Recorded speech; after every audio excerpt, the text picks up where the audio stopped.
चारों तरफ सन्नाटा था, बस दूर से कभी कभी उल्लू की आवाज सुनाई देती।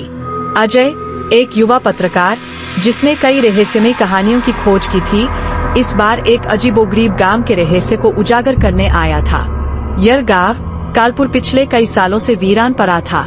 कहते एज कि जो भी यहाँ रात बिताने जाता वह वापस नहीं लौटता। गांव में प्रवेश अजय ने अपनी जीप गांव के बाहरी इलाके में रोकी। गांव में कदम रखते ही उसे एक अजीब सी ठंडक महसूस हुई, जबकि मौसम गर्म था। चारों तरफ टूटी फूटी झोपड़ियां और जली हुई घरों की दीवारें थीं। हवा में एक अजीब सी गंध थी, सड़ी हुई चीजों जैसी। तभी अचानक उसे एक आवाज सुनाई दी, जैसे कोई उसके पीछे चल रहा हो। उसने पलटकर देखा, लेकिन वहाँ कोई नहीं था। हवेली बार के बीचों बीच एक बनी हुई। यह हवेली गांव के राजा ठाकुर रणवीर सिंह की थी, जिनकी मौत एक रहस्यमयी आग में हो गई थी।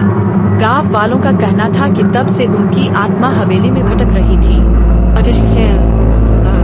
अंदर घना अंधेरा था। टॉर्च की रोशनी में उसे दीवारों पर अजीब आकृतियां बनी दिखी, जैसे किसी ने खून से खींची हो। तभी अचानक एक दरवाजा जोर से बंद हुआ। अजय तेजी से पलटा, लेकिन वहाँ कोई नहीं था।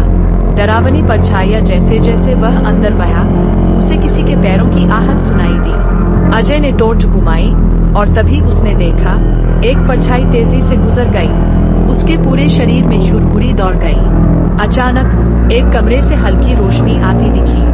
अजय धीरे धीरे उस कमरे में गया।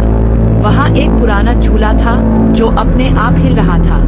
और फिर उसने जो देखा, उसकी रूह कांप गई। एक औरत सफेद साड़ी में आधे जले हुए चेहरे के साथ खिड़की के पास खड़ी थी। वह धीरे धीरे उसकी तरफ मुड़ी और चीखते हुए बोली, तुम यहाँ नहीं आ सकते। भागने की कोशिश अजय के पैरों तले जमीन खिसक गई। वह दरवाजे की तरफ भागा, लेकिन दरवाजा अपने आप बंद हो चुका था। उस औरत की आंखें जल रही थी और उसकी चीखों से पूरा कमरा गूंज उठा। अजय ने हनुमान चालीसा पढ़ना शुरू कर दिया।